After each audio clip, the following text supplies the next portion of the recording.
انت عمرك وقفت قدام المراية وبصيت لنفسك وسألتها هو أنا ليه لسه في نفس المكان؟ ليه مش بتغير؟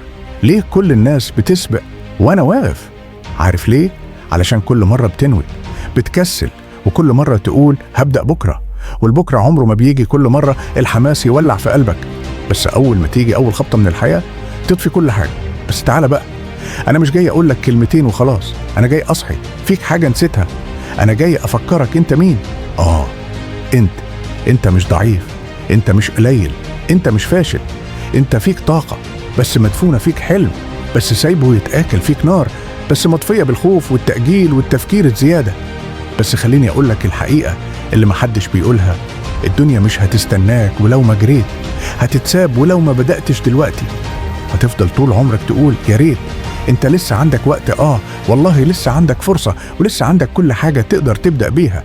مش لازم تبقى عندك فلوس ولا جاه ولا واسطة، كل اللي محتاجه انك تصحى، انك تاخد اول خطوة حتى لو خطوة صغيرة، بس تكون بداية حقيقية. انت متخيل بعد سنة من دلوقتي تبص ورا وتلاقي انك عملت انجاز؟ متخيل تبقى الشخص اللي كنت دايما بتحلم تكون زيه؟ مش خيال، ده واقع. لو بدأت النهاردة، بس بشرط ما تبصش وراك، ما تستناش حد يشجعك، ما تستناش الوقت الصح، انت الوقت الصح. ابدأ بخطوة، ابدأ بفكرة، ابدأ بإصرار، وابدأ وانت خايف، بس اوعى توقف.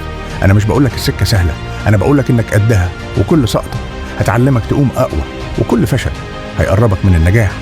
بس اللي ماشي هو اللي بيوصل، واللي بيقف بيفضل في نفس دايرة. القناة دي معمولة علشانك، علشان تفوقك، تفتح عينيك، تفكرك انك تقدر، وتقولك كل يوم قوم كمل متقفش. احنا هنا مش بنبيع كلام، احنا بنشحن طاقة. لو هتبدأ النهاردة يبقى اكتب في الكومنت انا بدأت. ولو الفيديو ده حرك فيك حاجة، متنساش اللايك، وما تبخلش بالاشتراك علشان نكمل الرحلة سوا.